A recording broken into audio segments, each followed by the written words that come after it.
बोल श्याम रामचंद्र की जय गुरु भगवान की जय हो।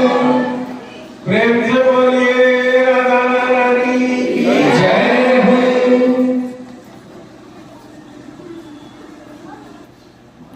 इस संसार में हम जितने भी जीव हैं, जिन मार्ग पर चलते हैं, जीवन में जो रास्ता अपनाते हैं, उन मार्ग को दो कैटेगरी में बांटा जाता है, प्रवृत्ति मार्ग और निवृत्ति मार्ग। प्रवृत्ति मार्ग क्या है? ऐसे कर्म धर्म करना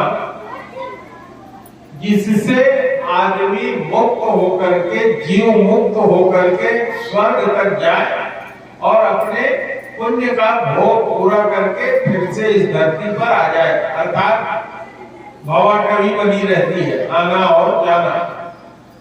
दूसरा निवृत्ति का मार्ग। निवृत्ति का मार्ग वह होता है जिन कार्यों के करने से जीव अच्छी मार्ग से, गीता में जैसे आपने पढ़ा है, भागवत में भी वही है, एक धूम्र मार्ग है, एक प्रकाश मार्ग है। प्रकाश मार्ग से वह जीव ब्रह्मा जी के पास तक जाता है, ब्रह्मलोक तक। ब्रह्म भुवनम लोका, ब्रह्मा जी के पास तक जितने भी लोग हैं, पुनरावर्तिनो अर्जुना, पुनरावर्ती है अर्जुन। तो संसार में जो जीव हैं वो दो ही तरह के कार्य करते हैं, प्रवृत्ति और निवृत्ति। निवृत्ति मार्ग में चलने वाले भी ब्रह्मा जी के लोक तक जाते हैं और वहां से फिर उनको ब्रह्मा जी के साथ मुक्ति मिल जाती है भगवान के पास जाने का, लेकिन ब्रह्मलोक तक ही हो जाते हैं और फिर से जब सृष्टि होती है तो फिर यहाँ चले जाते हैं।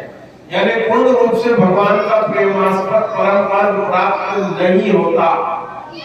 तो इस प्रेमास्पद परम पद को प्राप्त करना केवल एक ही रास्ता है और वह रास्ता है भगवान की भक्ति। भक्ति, भक्ति और भक्ति। भगवान की भक्ति ही एक ऐसा मार्ग है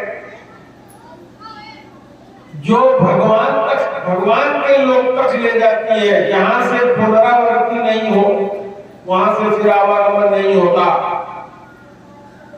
5 तरह की जो मुक्तियां हैं, उसके अतिरिक्त ये 5 तरह की मुक्तियां तो संसारी लोगों के लिए, भागवत की कथा सुनने वाले के लिए विशेष यही है कि इससे भी अलग चीज वो जानता है। भागवत में जो बात आई कि भगवान का प्रेम, भगवान की प्रेमा गति, प्रेमा भक्ति, जो रामायण में कई जगह आई है,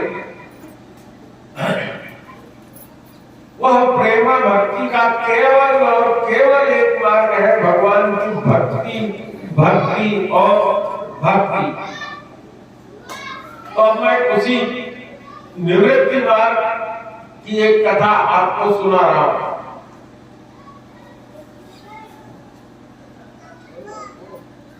कन्नौज नाम का नगर है, आज भी है धरती पे हमारे यहाँ। जब हम लोग यहाँ से बरेली की तरफ से होते हुए जाते हैं तो यहाँ से सीतापुर, सीतापुर के बाद हरदोई, हरदोई के बाद कन्नौज रास्ते में पड़ता है। उस कन्नौज नगरी में आज से हजारों साल पूर्व अजामिल नाम का एक ब्राह्मण, बहुत ही सुशील परिवार में, ब्राह्मण परिवार में अपने समस्त कर्म धर्म को करने वाला ब्राह्मण निवास करता था, जो समस्त वेद के द्वारा बताए हुए, श्रुतियों के द्वारा बताए हुए मार्ग पर चलता था और जिसके माँ बाप के और उसके भी कर्तव्य बहुत पुनीत थे, जिसकी शादी, जिसकी पत्नी परम सुंदरी थी, लेकिन वह भी किस तरह से सत्संग और दुसंग के कारण बिगड़ गया, यह कथा आप सुनिए और ध्यान से सुनिए। यह प्रवृत्ति मार्ग और निवृत्ति मार्ग को बताने की कथा है। जब मैं भागवत सुनता था तो मेरे समझ में नहीं आता था कि बार बार अजामिल की कथा सुना देते हैं। अजामिल ने नाम लिया और उतर गया। तो जो मैंने समझा है वो मैं आपको समझा रहा हूं। सावधान हो जाइए। अगर सावधानी से सुनेंगे तो समझ में आएगा, नहीं सुनेंगे तो केवल कथा जैसा रह जाएगा, समय पूरा होगा और पल्ले नहीं पड़ेगा।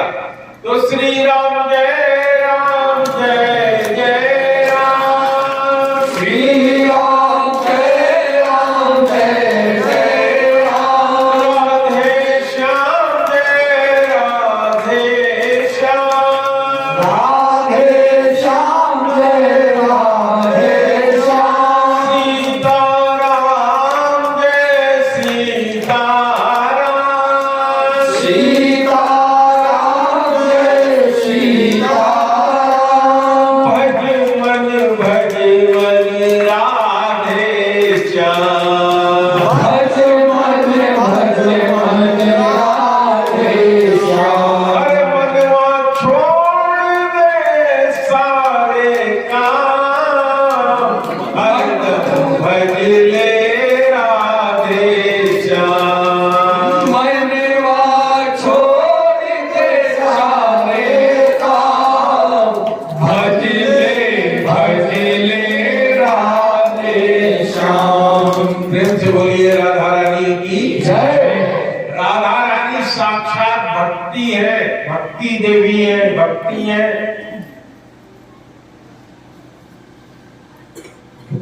माँ की कृपा के बिना, चाहे वो माता सीता हो या माता राधा हो,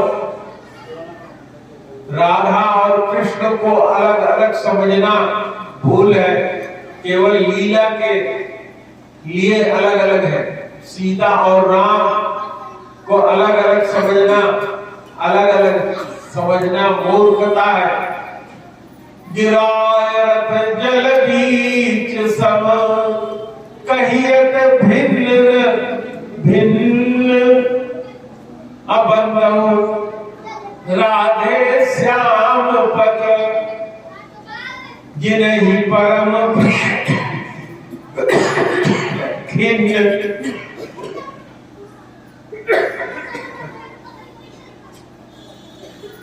राधे जी की उपासना इसीलिए की जाती है।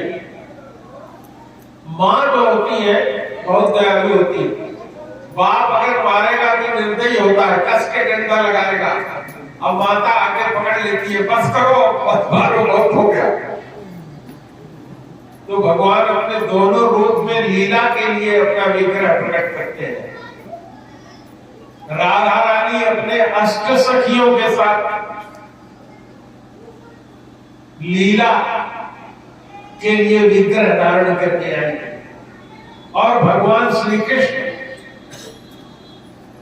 88,000 वेद मंत्रों की गोपिकाओं के साथ और अपने सखाओं के साथ विग्रह धारण करके, शरीर धारण करके, बाहु धारण करके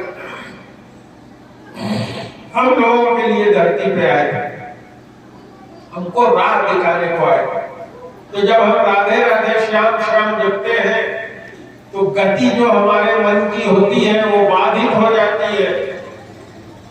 राधा जी का नाम लेने से माया की गति में बाधा आ जाती है और बाधा आ जाने से पूरा पूरा श्याम मिल जाता है। इसीलिए कहते हैं राधे राधे जपोगे तो आएंगे मुरारी। तो प्रेम से बोलो राधा रानी की जय। अपने घर में अगर आप अपनी धर्मपत्नी का सम्मान नहीं करते हैं तो घर में लक्ष्मी नहीं रहेगी, शांति नहीं रहेगी, कांति नहीं रहेगी, यश नहीं रहेगा, वैभव नहीं रहेगा, कल्याण नहीं होगा। इसीलिए हमारे वेदों ने कहा यत्र नार्यस्तु पूज्यन्ते रमन्ते तत्र देवता। जहां नारी की उपेक्षा होती है वहां कोई भी कार्य सफल नहीं हो सकता। नर और नारायण जी को कभी लक्ष्मी और नारायण के रूप में नहीं देखना चाहिए, वो एक ही है। माता पार्वती और शंकर को कभी अलग नहीं देखना चाहिए। भगवान शंकर, पार्वती, राम, सीता, राधे और श्याम एक ही है, नाम अलग अलग है। विनोदवश भक्त लोग केवल विनोद करते हैं आपस में। एक बार को स्वामी जी जब पढ़ा है मैंने, गए हुए थे वृंदावन, तो वृंदावन के भक्तों ने कहा कि सुनते हैं तुम राम जी के भक्त हो, तो यहाँ तो राम जी है, मंदिर में तुम दर्शन करने चले आए हो, तो ये तो मेरे श्याम जी है। तो तुलसीदास जी ने हाथ जोड़ करके कहा कि तुलसी मस्तक तब झुके जब धनुष बाण लियो। हाँ, इतना कहते ही जब लोगों ने आंख खोल के देखा तो भगवान की जो प्रतिमा थी वो वहां कृष्ण जी की बांसुरी लिए राधा जी के साथ खड़ी थी, उसमें देखा लोगों ने धनुष बाण लिए राम जी और सीता जी खड़े। तो प्रेम से बोलिए राधा रानी की जय। राधा रानी की जय इसलिए करिए कि वो ज्ञान की देवी है, वो बुद्धि की देवी है, वो धीर की देवी है, धन की देवी है, मर्म की देवी है, सब कुछ देने वाली वही है। अगर उनकी कृपा नहीं होगी तो श्याम की कृपा नहीं मिलेगी।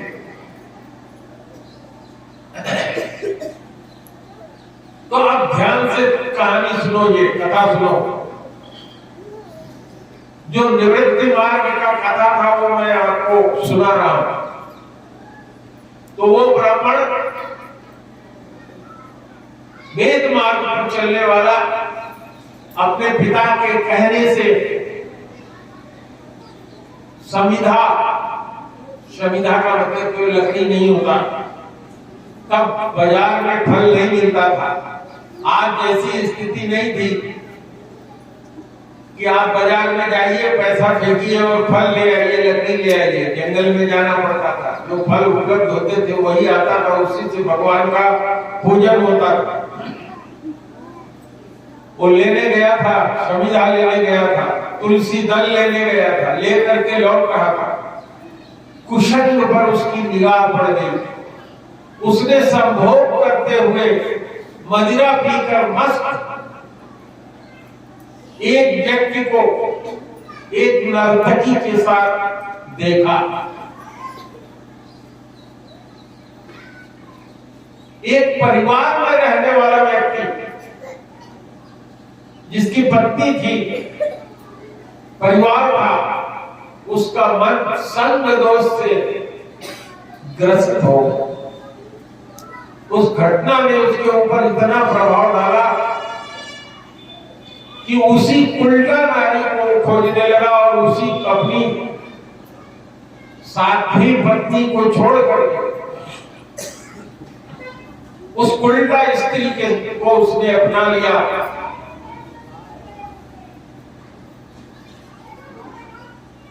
और उससे उसने 8 पुत्र और पुत्रियां, 7 पुत्र और पुत्रियां पैदा किया।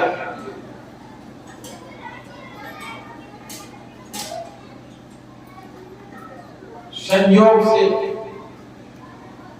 कुछ संत उसके घर से गुजरे, लोगों ने आनंद लेने के लिए उसके घर भेज दिया था।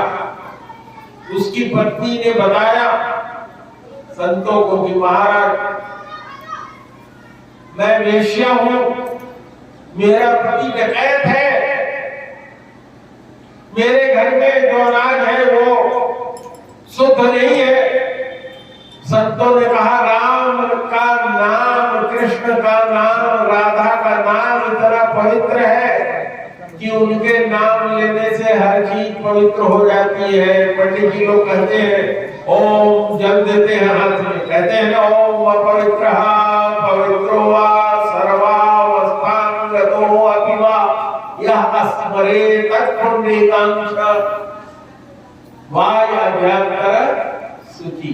भगवान का नाम लेके जल छिड़क देने से अपने शरीर पर और पी लेने से सारा शरीर वस्त्र सहित शुद्धि हो जाती है, और जिस चीज पे छिड़क दिया जाता है वो सारी चीज शुद्ध हो जाती है। तो हे माता, हम लोग इस तरह की चीज को आंख से नहीं देखते, हम भगवान के भक्त हैं, सब भगवानमय है। अन्न में भी भगवान है, अन्न भी भगवान है, खाने वाला भी भगवान है, खिलाने वाला भी भगवान है, पचने वाला भी भगवान है, जो पचता है वह भी भगवान है, पच के जो बचता है वह भी भगवान है। आप हमें ये शक होकर के दीजिए। कहा अगर तुम लोग खाना बना रहे होगे, मेरा डकैत पति आ जाएगा तो मार में भगा देगा, कहे प्रभु की कृपा देखी जाएगी। गांव के लोगों ने बता दिया कि रामपाल दादा का घर है, आश्रम से जुड़े हैं, धार्मिक आदमी है, उन्हीं के यहाँ चले जाओ, उन्हीं के यहाँ मिल जाएगा। अब रामपाल दादा की दादी बेटी है, नाराज नहीं होगी। हमारे प्रिय शिष्य है, इसलिए मैं कह देता हूँ दादी बुरा नहीं। तो संतों ने सामान प्राप्त किया, पकाना शुरू किया, राम नाम की धुन राधे श्याम राधे श्याम राधे श्याम गाते रहे। जब उनका खाना तैयार हुआ, भगवान का तुलसी दल जल के साथ डाल करके भोग लगाया। भगवान का नाम इतना पवित्र है कि नाम लेने मात्र से सारी चीज की शुद्धि हो जाती है। वही एक कथा है, दोनों ध्यान से। उन लोगों ने भोग लगाया, भोग लगा करके ले जा करके उसको दिया वेश्या को और कहा कि तुम भी खा लेना, अपने पति को भी खिला देना। कदाचित 12 बजे के बाद वो लोग चले गए वृंदावन की तरफ। उसका पति जब लौट करके आया तो उसने उनको खिलाया, और गर्भ से जो बालक पैदा हुआ उसके लिए संत लोग कह करके गए थे कि इसका नाम नारायण रख देना। क्या रख देना? नारायण। संयोग की बात थी, नारायण पैदा हुआ, उसका नाम पत्नी ने कहा कि इसका नाम नारायण रख दो। अगर वो बताती कि संतों ने कहा है कि नारायण रख दो, तो वो डकैत जो है अजामिल रखता नहीं नारायण नाम। लेकिन वो पत्नी तो उसको बहुत प्रिय थी, जो वो कहती थी वही वो सुनता था, क्योंकि उसने उसके लिए सारा संसार छोड़ दिया था। तो नाम रख दिया नारायण, जैसे और सब नाम रखते हैं वैसे नारायण।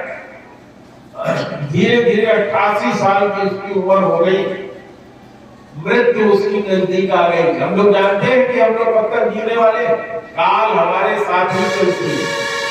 हमारा जीवन आगे है, हमारा हृदय कहाँ है?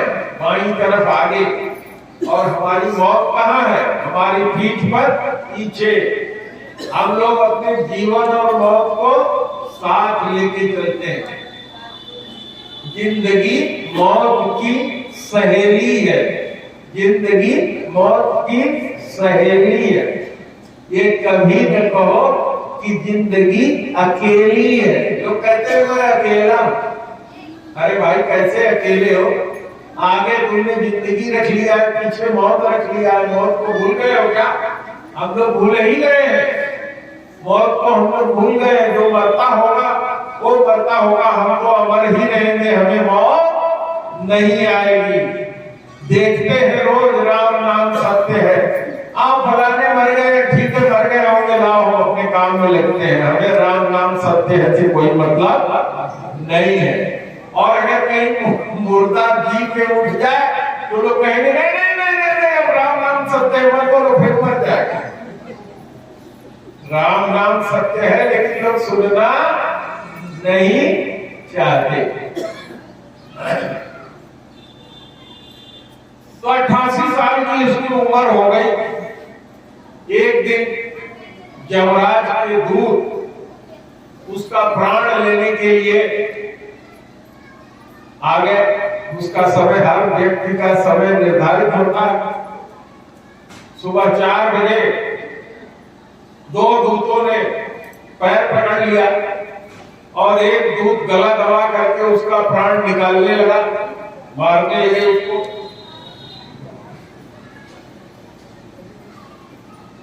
क्योंकि वो डकैत था। जीव के लिए क्या है? जीव जो है काल कर्म स्वभाव गुण घेरा, इसी में जीव चलता है। रहत सदा माया कर प्रेरा, काल कर्म स्वभाव गुण घेरा। बड़े जोर से चिल्लाया, अरे नारायण दौड़ो बचाओ नारायण।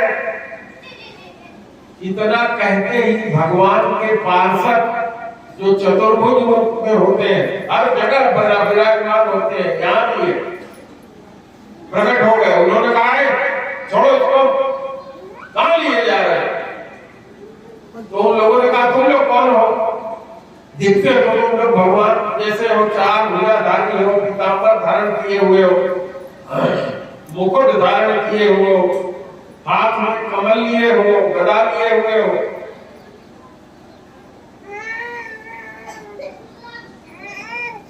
सारूप, सामिप, 4 तरह की मुक्तियां होती है जो भक्तों को मिलती है, और 5वीं तरह की मुक्ति बड़ी कठिन होती है, सायुज्य, जो मिल जाता है। साष्टी और सामीप्य, इस तरह से 5 तरह की मुक्तियां होती हैं। तो लोग क्या देखते नहीं हो? तुम कौन हो? कहे हम इस संसार के चलाने वाले जो जमराज हैं उनके दूत हैं। कहे तुम्हारे जमराज ने तुमको बताया नहीं कि तुम्हारे जमराज भी किसी के अंडर में काम करते हैं? जिसके अंडर में तुम्हारे जमराज काम करते हैं, हम उनके आदमी हैं, उनके पार्षद हैं, उनके सभासद हैं, उनके पार्षद हैं। छोड़ इसको। उन सबों ने मारना भी चाहा जब दूतों ने, लेकिन उसके आगे उनकी चली नहीं, कुछ कर नहीं पाए, बेबस हो गए। सभासदों ने कहा इनको छोड़ो, भगवान के सभासदों ने कहा, पार्षदों ने छोड़ दिया। लेकिन कथा इतने से समाप्त नहीं हो जाती है। अब जो मैंने जाना सुना है वो आपको बताने जा रहा हूं, जो मैंने आपसे वादा किया। जम के दूतों ने पूछा कि महाराज आप लोग कह रहे हो भगवान के दूत हो, भगवान के पार्षद हो, तो इसने अपने जीवन में कोई पुण्य काम तो किया ही नहीं। 2 तरह के पुण्य वेद में बताए गए हैं, ईस्ट और पूर्व। 2 तरह के कर्म होते हैं, आदमी इसी तरह के 2 तरह के काम करता है। ईस्ट का हम कमा रहे हैं धकाधक, 1 रुपए का सामान 50 रुपया लगा के कमा रहे हैं, मकान बनाएंगे, जमीन खरीदेंगे और जमीन खरीदेंगे, बेटे को बड़ा बनाएंगे। इस तरह के जितने भी कार्य हैं ईस्ट कहलाते हैं। और पूर्व कार्य कौन होते हैं? धर्म के कार्य। स्कूल खोल दिया, किसी गरीब आदमी को, भूखे को अन्न कर दिया, गुरु जी के कथा में कुछ दान कर दिया। यहाँ दान करने आए तो पता लगा 200 रुपए लिए आए हैं, फिर जेब में से निकाल रहे, फिर सोच रहे हैं 150 दे दे, गुरु जी को 100 दे दे, चलो चल जाएगा। गुरु जी कोई कहते तो है नहीं। इतना पैसा बर्बाद करने से बहुत फायदा है। जजमान बना दिए हैं, 3 घंटा और आगे बर्बाद होना पड़ेगा, यहाँ बैठना पड़ेगा। तो पूर्व का कार्य वो होता है कि स्कूल खोल दिया, पौसरा खोल दिया, लोगों को मुफ्त पानी पिलाने का, रेवड़ियां बांट करके खिलाने का कार्य कर दिया, जो आप लोग इस आश्रम में कर रहे हैं। देखिए सबको खिला रहे हैं, बंदर भी खा रहा है। देखिए यहाँ ले जा रहा था, आप लोग दौड़ रहे थे उसके पीछे, क्यों दौड़ते? उसको भी भगवान ने यहाँ पैदा किया, उसको भी खाना देना है, सबका भंडारा हो रहा है, उसका भी भंडारा है, खाने दो उसको, ले जाने दो। यही पूर्व कार्य है। सार्वजनिक कार्य में धन का उपयोग करना, दान देना। कहा इसने तो जीवन में कुछ नहीं किया, एक रंडी को रख लिया, घर छोड़ दिया, साध्वी जैसी पत्नी को छोड़ दिया, कभी दान नहीं किया, कभी कल्याण का कार्य नहीं किया, डकैती डाला। कौन सा ऐसा कार्य है जो इसने किया हो जिसके लिए इसको छोड़ दिया जाए? भगवान के पार्षदों ने पूछा कि धर्म की गति बड़ी सूक्ष्म होती है, बताओ तुम लोग धर्म क्या होता है? धर्म के सारे तत्व की व्याख्या करते हैं यमराज के पार्षद। इतना समय नहीं है कि मैं आप लोगों को उन तत्वों की व्याख्या कर सकूं, क्योंकि हमारे जजमान मास्टराइन को मैं देख रहा हूँ बेचारी परेशान है। 5:15 हो गया, बच्चे को लिए गोद में कथा को समापन करना है, फिर कभी सुनाएंगे आप लोगों को तत्व की बात।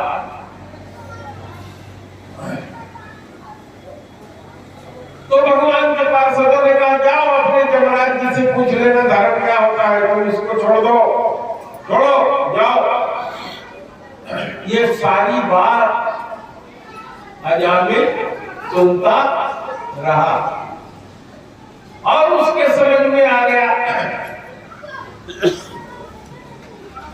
अरे राम मैंने क्या सुना, मुझे जीवन मिल गया है। उसने घर छोड़ा, परिवार छोड़ा, हरिहर क्षेत्र में हरिद्वार चला गया और कीर्तन करने लगा। तो हम लोगों से अच्छा तो कौन था? अजामिल था। हम लोग तो सब जन्म के छोड़ने के बाद भी छोड़ना। तो बोलिए श्री राम जय राम जय जय राम, श्री राम जय राम जय जय राम, जय सिया राम जय जय सिया राम, जय सिया राम जय जय सिया राम, राधे श्याम जय राधे श्याम, राधे श्याम जय राधे श्याम, सीताराम सीताराम, सीताराम सीताराम, भजले मनवा राम ही राम, भजले मनवा राम ही राम, अरे कर ले मनवा राम का काम, भजले मनवा राम का काम, सीताराम जय सीताराम, सीताराम जय सीताराम, तो ये जमराज के दूत गए यमराज के यहाँ, वो सुना देता हूँ। यमराज के पास पहुंचे, भाई तैयारी कर लो आरती की, मेरी घड़ी तो 5:15 5:20 बता रही है। ये रामपाल दादा कौन है यहाँ अगरबत्ती फूल बत्ती लगाने वाला? देखिए आगे। तो यमराज के पास गए, कहे महाराज हम तो जानते थे कि सारे संसार के अकेले धर्मराज आप ही हैं। अरे महाराज हम लोगों को इतना बेइज्जत होके आना पड़ा, भगवान के पार्षद आ गए थे और अजामिल को छुड़वा दिया। और महाराज ये भी कहा कि जाओ अपने यमराज से पूछ लेना धर्म क्या है, इसने कौन सा अच्छा कार्य किया है जिसके नाते हम छुड़वा भी जा रहे हैं।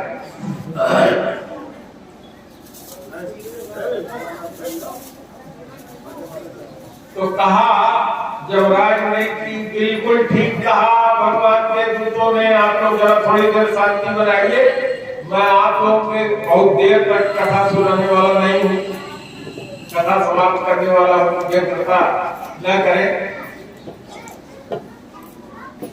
ध्यान भंग होता है तो जो विचार दिमाग में होते हैं वो डाइवर्ट हो जाते हैं। यमराज ने कहा कि भगवान हमारे भी स्वामी है, सबके स्वामी भगवान है, ब्रह्मा जी के स्वामी भी भगवान है। भगवान ने सबको काल निर्धारित करके भेजा है। भगवान ने हमको धर्मराज बनाया है।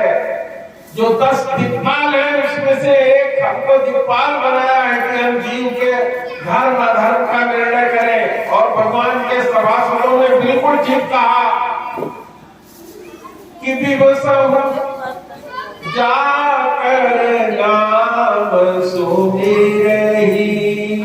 का धर्म की गति यही है कि जिसने किसी ने विवश होकर के भी एक बार भी राम का नाम ले लिया तो उसने धर्म का कार्य किया, क्योंकि धर्म की गति क्या है, बहुत ही सूक्ष्म है। यमराज जी ने कहा कि देखो मैं तुम्हें एक कथा बताता हूं। काशी में एक मंदिर है, उस मंदिर के सामने एक बूढ़ा माता रहती थी। वो बूढ़ा माता के बेटे की शादी हुई थी।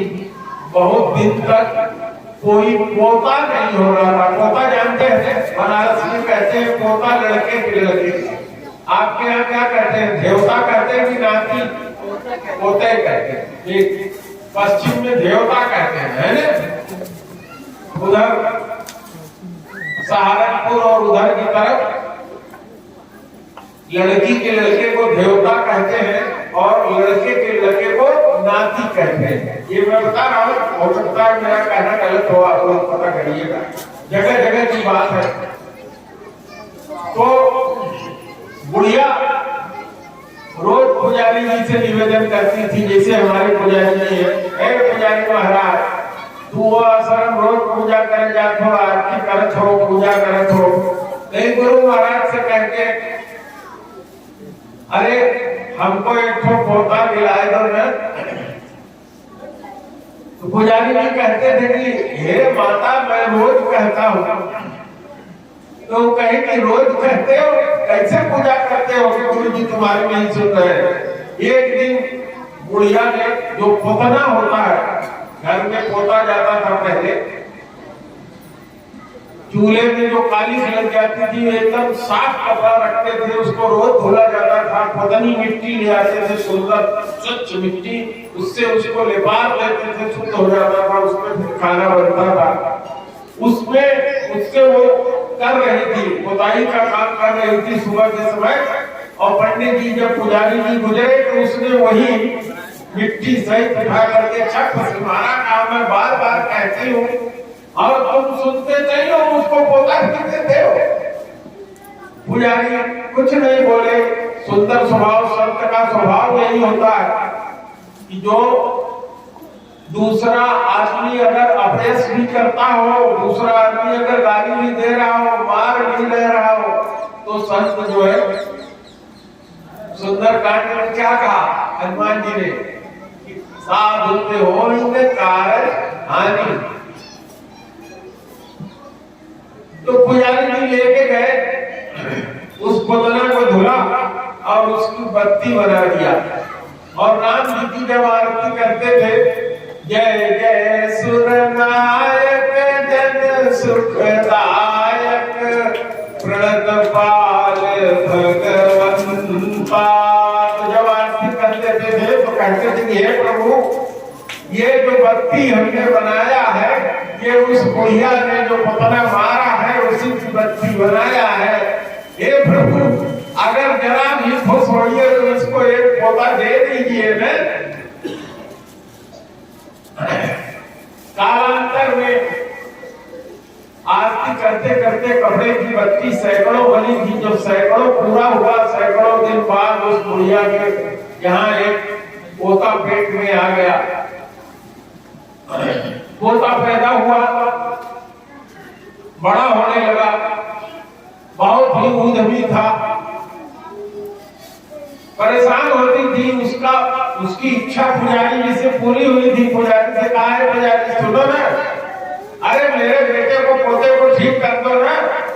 तो पुजारी ने कहा मेरे पास ले आओ ना, एक दिन ले आओ। तो कहीं महाराज हमके मारत है। कहा जाए कि चलो आश्रम तो मारत है, डंडा से मारत है। कहा जाए कि तू जाओ भैया आश्रम, हम नहीं जाएंगे। अरे वहां जाएंगे तो गुरुजी बैठ के कहेंगे राम राम जपो, ताली बजाओ, सीताराम कहो, राधे श्याम कहो। तो ये हमारे पास का नहीं है, हम नहीं जाएंगे। उपोगा पंडित बना देंगे जाने पर। तो आगे कहते ठीक है पुजारी महाराज, पुतवा हमारा आगे के तैयार नहीं है। अरे कह दो कि पुजारी जी तुमको कुछ नहीं कहेंगे, केवल एक बात कहेंगे, वो तुम सुन लेना, अब कह देना, उसके बाद चले आना, वादा है। तो कहे ठीक। तो लड़का गया, बहुत बदमाश था, लूट मर्डर हत्या जितनी पाप चोरी चमारी सब करता था। गया पुजारी जी के पास गया, कहा सुन लेना पुजारी जी, दादी हमसे कही है एक ही बात खाली तुम कहोगे, और अगर दूसरी बात कह दिए तो समझ लो तुम्हारा कल्याण नहीं है, जान लो, जल्दी बोलो। तो उन्होंने कहा बच्चा राम बोलो। तो कहा राम जा रहे हैं। राम कहा जल्दी। और जब चला रास्ते के लिए सड़क पार करने लगा गोड़ा वाली, तो उसमें हो गया एक्सीडेंट और वही वो मर गया। अब मर गया तो सीधे जमराज जी के पास पहुंचा। जमराज जी ने कहा ए भोरहू, तू बताओ पहले पुण्य ले हो कि पाप। तो कहे महाराज बताओ हम कितना पुण्य किए हैं, कितना पाप। कहे पाप है, पाप किए हो, पुण्य खाली एक किए हो। कहे महाराज पहले पुण्य दे दो। तो कहे क्या पुण्य किया है, देखो। चित्रगुप्त जी ने देखा तो कहा एक बात इसने राम कहा है। तो चित्रगुप्त पूछने लगे यमराज जी से, महाराज इसको कितने दिन का स्वर्ग दिया जाए। तो कहे यमराज जी भैया राम कहने से कितना पुण्य होता है तो हम जानते नहीं, चलो ब्रह्मा जी के पास चलते हैं, वही पितामह है, वही हम लोगों को बनाए हैं। गए ब्रह्मा जी के पास, कहे पितामह जी, कहे हाँ, कहे राम कहने से कितना पुण्य होता है। पितामह दिमाग लगाए, कहे भैया शंकर जी के पास जाओ, वही राम तुम पुण्य राम, राम दिन राति वही राम राम करके सबको मुक्ति देते रहते हैं, तो उन्हीं के पास जाओ, वही बताए। शंकर जी के पास गए, महाराज आप राम राम करते रहते हैं, राम कहने का कितना पुण्य होता है बता दीजिए, तो इसको उतना मुक्ति दिया जाए। तो शंकर जी ने कहा मैं राम राम तो जपता रहता हूँ, मैं खुद नहीं जानता कि राम कहने का कितना पुण्य है एक बार। तो कहे चलो राम जी के यहाँ चलते हैं। साकेत धाम पहुंच गए, भगवान रामदेव यहाँ सब देवता पहुंचे। कहे महाराज ये बताओ एक बार राम कहा है तो इसको कितना पुण्य दिया जाए। तो कहे कि ये बताओ शंकर जी के उपदेश को किसने लिखा है। कहे गोस्वामी तुलसीदास जी ने। कहे बुला लो उनको भी। तो गोस्वामी जी को भी बुलाया गया। तो गोस्वामी जी ने कहा महाराज चाहे गलती हुई चाहे सही, लेकिन आपके नाम का प्रभाव कितना है, मैंने तो यही लिखा है राम न जाने राम कर नाम। राम के नाम का प्रभाव कितना है वो राम ये नहीं कह सकते। तो राम जी ने कहा इसको बस हमारे यहाँ छोड़ दो, जाओ दो। तो प्रेम से बोलो सिया रामचंद्र की जय। तो चलिए आरती कर दीजिए। आरती सतगुरु